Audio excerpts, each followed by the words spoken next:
I once made a spreadsheet to prove my relationship was fine. Real spreadsheet. Color-coded. Green cell for a good day. Red cell for a bad one. I told myself I was being objective. It came out looking like a heat map of a small ongoing disaster. Mostly red. A little sea of red with these rare, precious green dots scattered through it. And instead of reading that spreadsheet like a smoke signal, I zoomed in on the green ones, 11 of them, out of a year, and I thought, see, it's not all bad.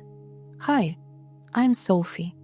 That thing I was doing, clinging to 11 green cells while drowning in red, that's not you being codependent.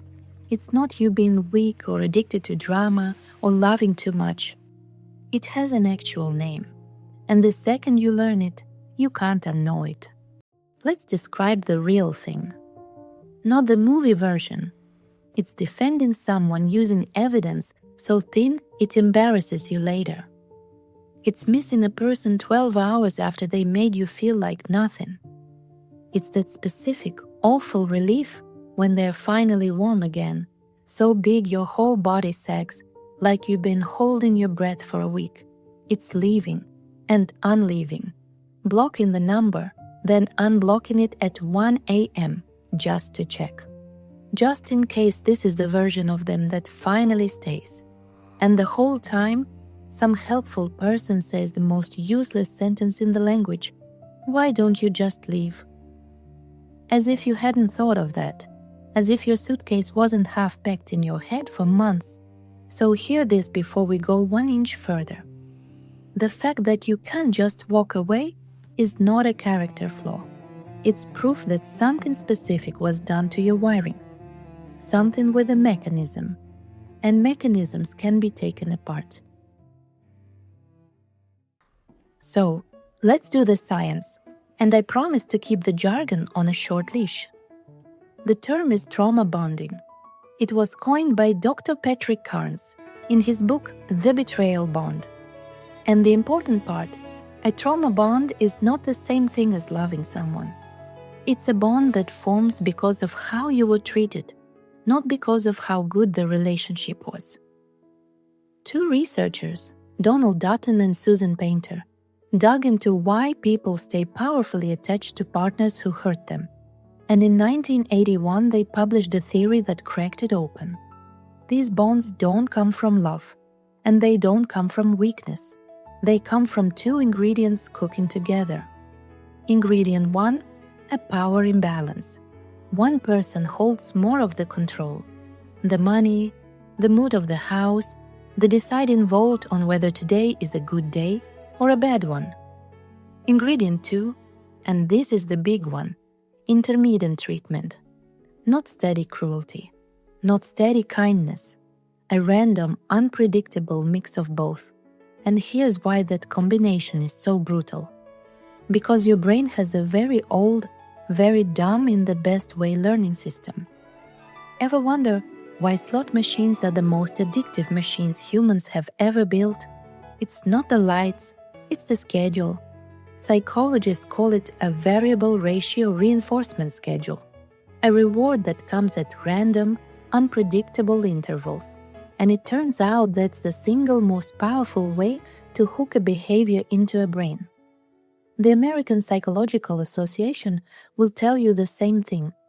Rewards on a random schedule produce the highest, steadiest, most obsessive response, and they're the hardest to quit. A vending machine that pays out every time is boring. You grab your snack and walk away. But a machine that pays out at random, nothing, nothing, nothing, jackpot. You'll feed it your last dollar at midnight. Now take a person. Make them sometimes cruel and sometimes wonderful, on no schedule you can predict. Congratulations, you're not dating. You're playing a slot machine that occasionally says, "I love you." And the cruelest twist, because the good moments are rare and random, they don't feel small. They feel enormous. Steady kindness reads as background noise. Random kindness reads as a jackpot. So your brain lights up harder for the surprise green cell than it ever would for someone who was just reliably, boringly good to you. That's not a you problem. That's a slot machine problem. You just happen to be sitting at the machine. Let me tell you about the day I understood this in my body. We'd had the worst week. Silence mostly. The kind where you keep your phone face up like it's a heart monitor. And then, out of nowhere, he showed up at my door holding a coffee. Not just any coffee, the weirdly specific order I'd mentioned exactly once, months earlier. Oat milk, extra shot, a ridiculous amount of cinnamon. And I cried. Standing in the doorway, I actually cried with relief. And for the longest time, I thought that cry meant love. That the tears were proof of how deep it all went. In therapy, I finally said it out loud, and she just gently went, "Sophie, that wasn't love landing. That was a machine paying out." I'd been feeding it coins for months. Near miss after near miss, and I'd been calling every near miss hope. That coffee wasn't a turning point. It was a jackpot light, and my body did exactly what it was built to do. It lit up, locked in, and begged me to keep playing. Okay, if this is landing, here's what actually helps. 3 things. You can start all of them today. 1. Write it down while it's still red. The bond survives by editing. Your mind keeps a highlight reel and quietly deletes the rest. So, beat it to the punch. When a bad day happens, write 1 line about it. Notes app, a receipt, wherever. Not to build a case against anyone. To keep an honest timeline your brain can't secretly recut later. When the missing hits, you read the unedited version, not the trailer. 2. Call the machine a machine. When you feel that pull to go back, the ache, the maybe this time, say it plainly, even in a whisper. This isn't longing. This is a payout schedule, and I'm standing at the slot machine. You're not fighting the feeling, just labeling it correctly. And the pull loses a shocking amount of power the second you stop calling it destiny and start calling it a mechanism. 3. Break the monopoly. Remember ingredient 1, the power imbalance? Half the trap is that this person became your only source of comfort. So you gently, deliberately make them not the only one. Text the friend you went quiet on. Rebuild 1 small anchor outside of them. A stand-in walk, a sibling you call on Sundays, 1 human who's glad to hear from you for free. You're not replacing anyone. You're just making sure the machine isn't the only place in town that pays out. Here's the part I wish someone had said to me sooner. The strength of that bond was never proof that the love was real.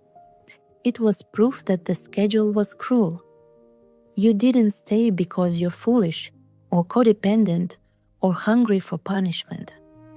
You stayed because the very old survival system inside you decided that staying attached to the person you depended on was safer than letting go, even when that same person was the danger.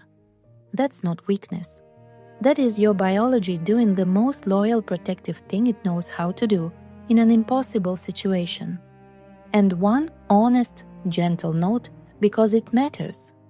If someone is genuinely hurting you, breaking a trauma bond is not a willpower contest, and you are not meant to do it alone. Leaning on a therapist, a hotline, or 1 trusted person isn't failure. It's how you unplug a machine that was rigged so you couldn't beat it by yourself. A bond that was built by a pattern can be unbuilt by a pattern. Slowly, kindly, 1 red cell honestly logged at a time. So, if any of this felt like I was reading a diary you didn't know you were keeping, you're not broken, and you're definitely not alone in it. Drop a comment and tell me, what were your 11 green cells? The 1 good memory you kept polishing to justify staying. Naming it here takes a little of its power away. I read every single one. If this helped even one gear in your head click into place, subscribe and stick around. We untangle this tender, messy stuff together every week. Be so gentle with the part of you that kept feeding the machine. It wasn't stupid. It was trying to keep you safe the only way it knew how. It gets to rest now. I'll see you in the next one. Love you.